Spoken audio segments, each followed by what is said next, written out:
Assalamualaikum warahmatullahi wabarakatuh. Saya Syahbudin. Terima kasih kerana anda menonton channel YouTube saya. Saya sangat hargai dan terima kasih juga kerana anda telah tekan butang subscribe yang di bawah itu. Jika anda belum tekan, tolong tekan butang di bawah. Moga hilang warna merah tu di situ.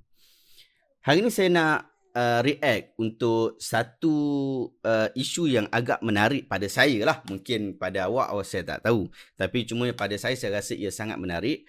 Iaitu ada satu komen selepas saya buat satu video berkaitan tentang Nabi Khidir hidup ataupun meninggal dunia, dan kita bagi tahu kesimpulan bahawa cerita tentang Khidir ataupun Khadir masih hidup semuanya adalah palsu, dan kita telah berikan bukti kepalsuan berkenaan daripada hujah Al-Quran dan As-Sunnah, bagaimana hujah yang mengatakan hidup itu dia bercanggah dengan Quran dan As-Sunnah. Apa kata Imam Bukhari berkaitan tentang isu berkenaan, dan apa kata Imam Ahlus-Sunnah berkaitan tentang isu berkenaan, dan telah kita berikan hujah-hujah akal dalam isu berkenaan. Tapi cuma itulah, ada seorang komplain, dia kata palsu mendanya ada dalam kitab.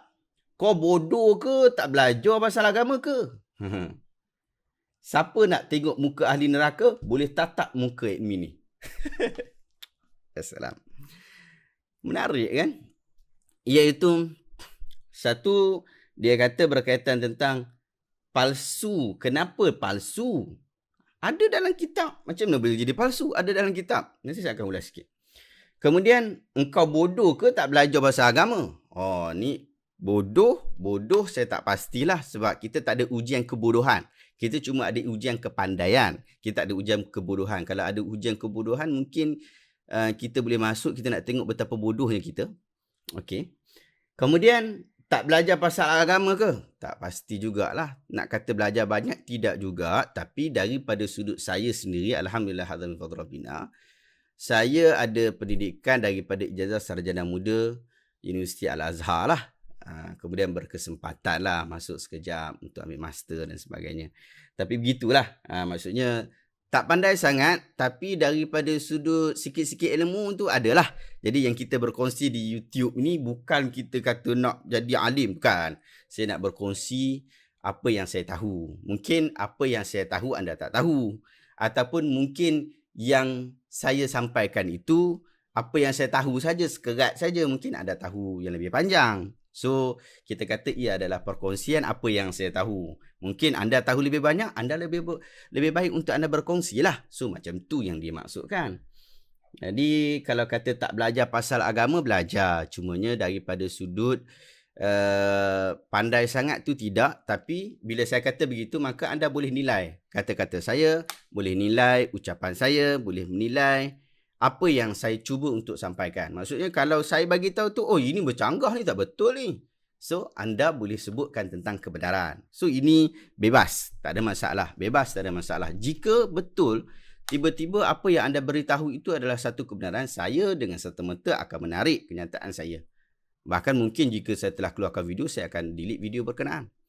Disebabkan sifat saya adalah sifat untuk mencari kebenaran. Bukannya kita nak cari aku saja yang betul. Maksudnya kita berjuang atas diri sendiri, bukan. Kita berjuang atas kebenaran. Apa yang benar kita perjuangkan. Yang menarik dia kata, siapa nak tengok muka ahli neraka boleh tatap muka ni. Siapa nak tengok muka ahli neraka? Oh, ganah. Satu dakwaan terhadap perkara ghaib. La ya'lamu ghaiba illallah. Tak tahu perkara ghaib melainkan Allah. Jadi dia ni beritahu perkara ghaib, iaitu siapa nak tahu tentang ahli neraka. So tengok ni pakcik ni. Saya tahulah muka saya ni tak handsome sangat. Tak adalah kacak sangat. Tapi dapat kahwin dengan isteri lawa, okey lah. Tapi cumanya nak kata muka ini adalah muka ahli neraka, tak patut saya rasa. Kenyataan seperti itu adalah kenyataan yang tidak patut. Jadi mungkin dia tersilap untuk menulis ataupun terlanjur menulis.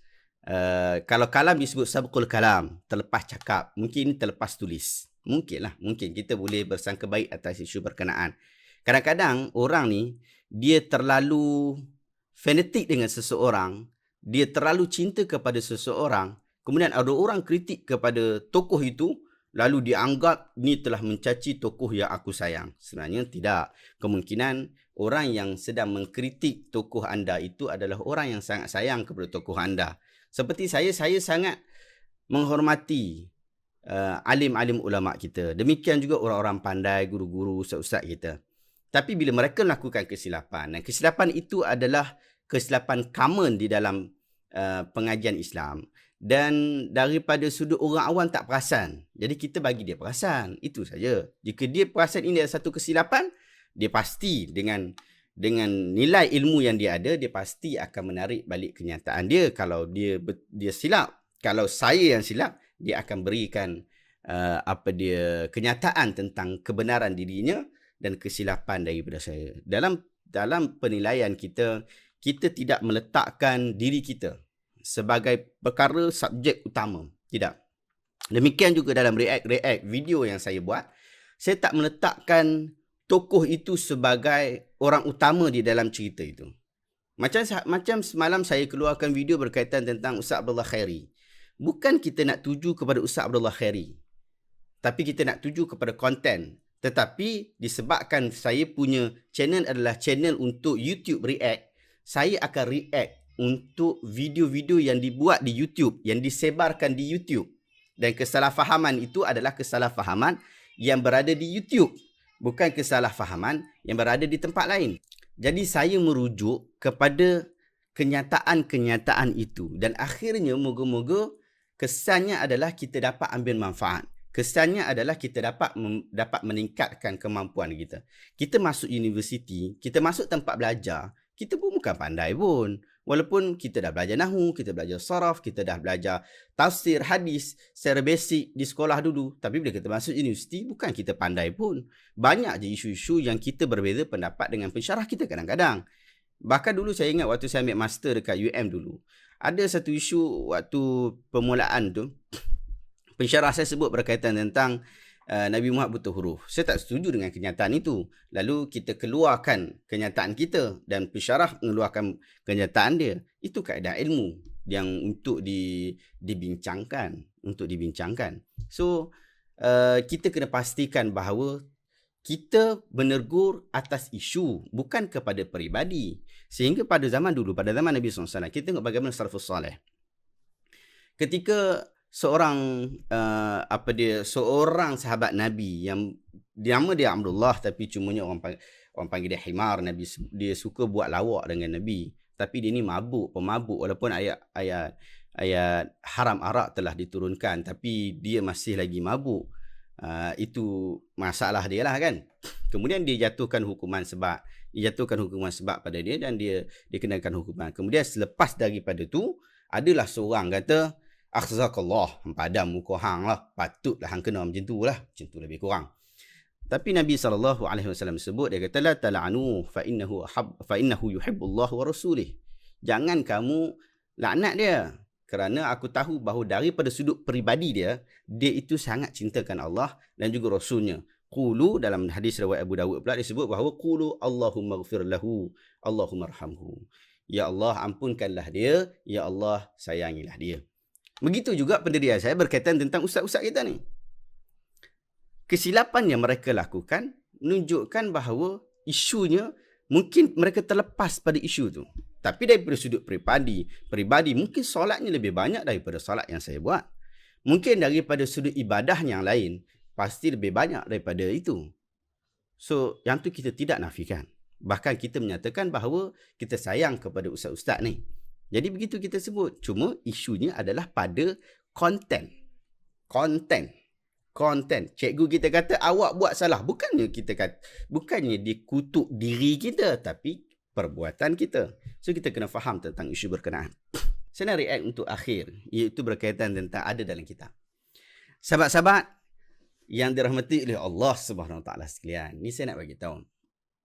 Ada dalam kitab belum tentu benar. Kecuali satu kitab. Satu kitab ni, kalau ada dalam tu, confirm benar. Apa dia? Anda jawab? Anda sudah dapat jawapan?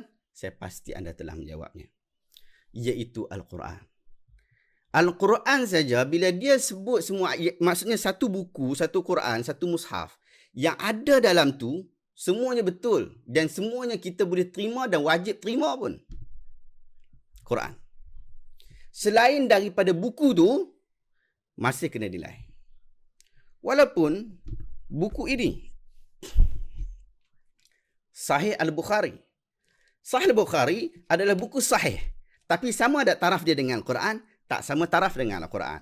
Sehingga kan ada beberapa part di dalam buku Sahih Al-Bukhari perlu dinilai semula. Bukan perlu dinilai. Kadang Imam Bukhari sendiri sebut hadis ini hadis yang dhaif.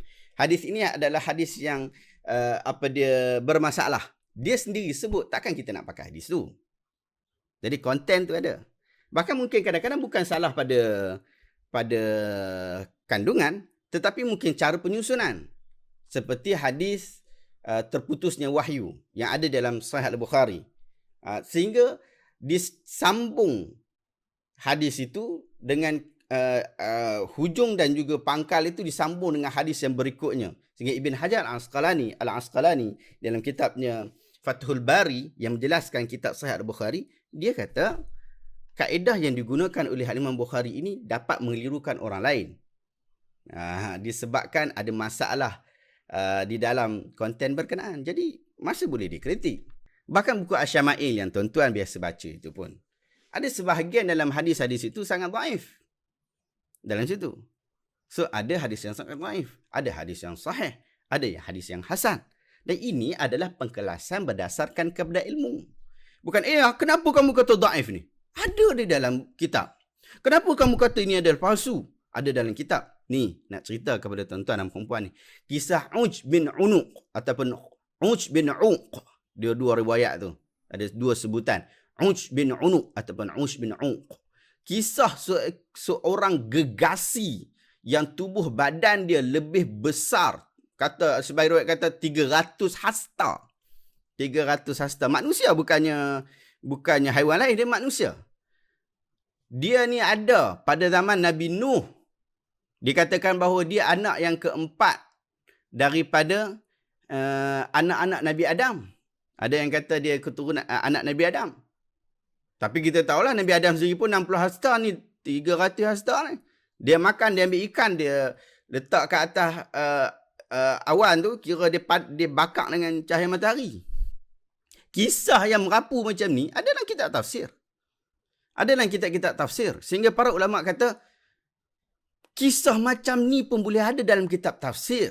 Bukan maksudnya adalah untuk dia nak bagi tahu betul cerita tu. Dia hanya nak mahu rekodkan ada orang cerita tentang cerita tu. Sebab tu, ulama-ulama yang selepas daripada itu, mereka mengkaji riwayat tu. Macam hadis berkaitan tentang Nabi Khadir masih hidup. Nabi Khadir pergi bertemu Nabi Khadir, Nabi Ilyas dan Jibril bertemu di Arafah setiap tahun. Ada tak hadis tu? Ada dalam kitab. Ada tak? Ada dalam kitab. Tapi kemudian orang buat semak balik. Siapa yang cerita hadis ni? Siapa yang sebut hadis ni? Kita pergi tengok balik. Macam cerita Nabi Khadir. Boleh pergi minum air, Ainul Hayah tu. Air kehidupan tu. Mata air kehidupan tu. Cerita tu disampaikan oleh Abu Ja'far. Ada riwayat tak? Ada riwayat dan kita ada dalam kitab, dan di dalam kitab pun disebut daripada riwayat dia daripada Abu Ja'far. Awak kenal tak Abu Ja'far ni siapa? Abu Ja'far ni Al-Baqir. Al-Baqir. Abu Ja'far ni Al-Baqir. Keturunan Nabi, tapi dia bukan anak Nabi. Dia bukan cucu Nabi. Dia bukan cicit Nabi. Dia cocok Nabi. Cocok Saya tak tahu. Lepas cicit cocok tak tahulah. Tapi yang tu. Dan dia tak bagi tahu pun dalam riwayat tu, dia tak bagi tahu pun dia dapat dengar daripada siapa. Kalau dia kata aku dengar daripada Ali, sebab kena ada rawi a'la. Rawi a'la dekat situ bukan sahabat Nabi. So jadi problem. Riwayat tu problem. Rawi a'la dia bukan sahabat Nabi. Jadi ini bukan cerita Islami ataupun bukan cerita daripada sandaran Nabi SAW. Macam mana kita nak terima? Dan riwayat daripada Al-Baqir itu sendiri pun ada problem dia. Daripada sudut sanad dan juga dari sudut matan. Dia mu'dal. Kalau disandarkan kepada hadis, dia jadi mu'dal. Tapi dalam cerita tu dia tak sebut aku dengar daripada Rasulullah ke tak. Dia terus cerita aja. Jadi dia dengar daripada siapa kita tak pasti. Dari riwayat selepas daripada tu juga problem. Jadi orang boleh check. Bila ada dalam teks kitab, bagus. Kita boleh check. Ada buku satu, buku Al-Hakim, Al-Mustadrak, Al-Sahihain.